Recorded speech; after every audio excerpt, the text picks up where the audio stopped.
If the only way in which we approach Jesus devotionally is a hop, skip, and jump from this text to that text to another text, if that's the way we approach God, it's like us being on a train, zooming through Israel.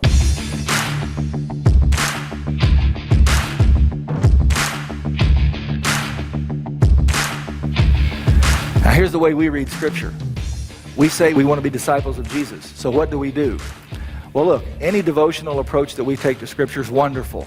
I don't want to discourage anybody from any kind of devotional life that you have. Wonderful, pursue it. But think about this. If the only way in which we approach Jesus devotionally is a hop, skip, and jump from this text to that text to another text, if that's the way we approach God, it's like us being on a train, zooming through Israel, and as we go through, we look out the window. Have you ever been on a train and you see everybody, they go by and they wave at you when they go by? Well, there's Jesus and his disciples. Boom, by we go. We don't have time to stop and follow him around. We're too busy with our whole lives. You know what we need to do is get off the train and go down there and follow Jesus around. And in reading, what that means is settle down, get on a book, slow down. You don't have to read the whole Bible. Just slow down, read through a whole book, and follow Jesus as you're reading this book. Now, Jesus is calling you to be a student, but more than a student. He's calling me to be a student, but more than a student. And I'm going to read something here from a book called Sirach. Some of you know of this book, but this book was written 130 years before Jesus was born.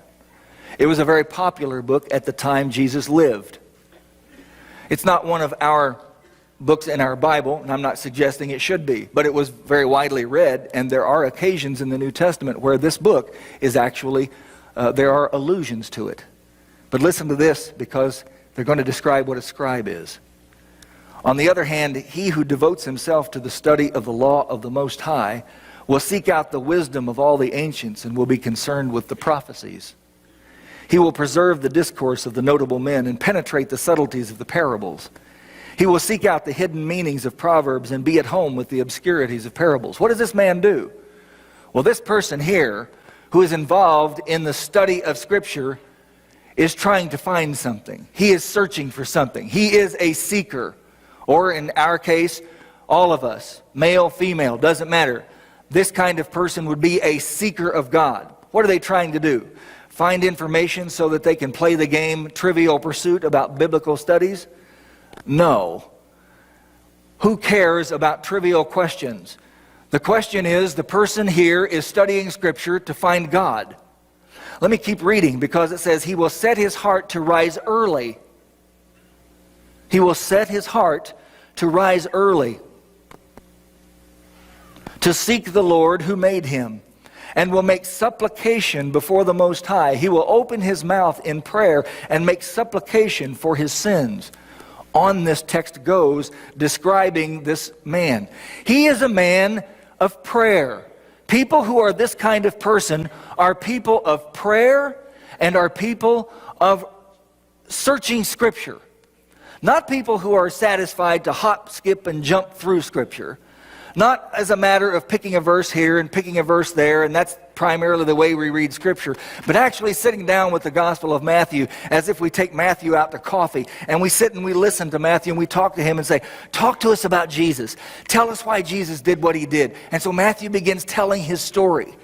And so we stay with him all the way through the story, and we watch how Jesus develops this idea of the kingdom. And how he tells people to focus on the kingdom of God. And we watch it happen on a daily basis. Why does a scribe do this? Because the scribe is trying to find a way to stand in the presence of God. This is not a matter of finding tricks so that we can take the Scriptures and interpret them really, really cleverly. So that we memorize all kinds of rules for Bible interpretation so that we can stand up in front of somebody else and out-argue them. That has got nothing to do with this. The reason that a scribe of God goes to Scripture is so that he may stand and the Scriptures may interpret him. And that when we as people read Scripture, we put ourselves in the presence of God, that God can now look inside of us and change us from the inside out.